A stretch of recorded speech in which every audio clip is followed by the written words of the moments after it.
வசிக்கக்கூடிய மக்களுக்கு மின் இணைப்பு கிடைக்காமல் அவதி.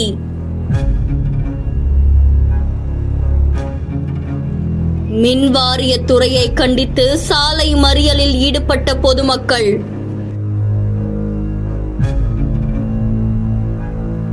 மின் இணைப்பு கிடைக்காமல் பாடுபடும் குழந்தைகளும் முதியவர்களும்.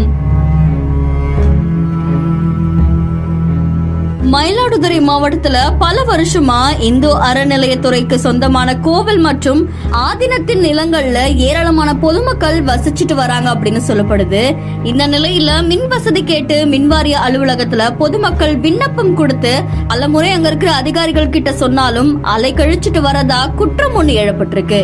இதை தொடர்ந்து சம்பந்தப்பட்ட கோவில் நிர்வாகம் பல வருஷமா வாடகை பாக்கி வச்சிருக்கிறதா சொல்லி மின் இணைப்பை வழங்க தேவையான ஆவணங்களை தர மறுக்கிறதாவும் வேதனையோட பொதுமக்கள் தெரிவிச்சதா சொல்லப்படுது. இதை கண்டிச்சு மயிலாடுதுறை பக்கத்துல இருக்கிற சித்தார்காடு பகுதியில இருந்து மூவலூர் உதவி மின் பொறியாளர் அலுவலகம் முன்னாடி தமிழ்நாடு அடிமனை பயனாளிகள் மற்றும் குத்தகை விவசாயிகள் பாதுகாப்போர் நல சங்கத்தின் சார்பா சாலை மறியல் போராட்டம் நடந்திருக்கு. இதை தொடர்ந்து அங்க இருக்கிற பொதுமக்கள் மின்வாரிய அதிகாரிகளை கண்டிச்சு கோஷங்களை எழுப்பியிருக்காங்க அப்படின்னு சொல்லப்படுது.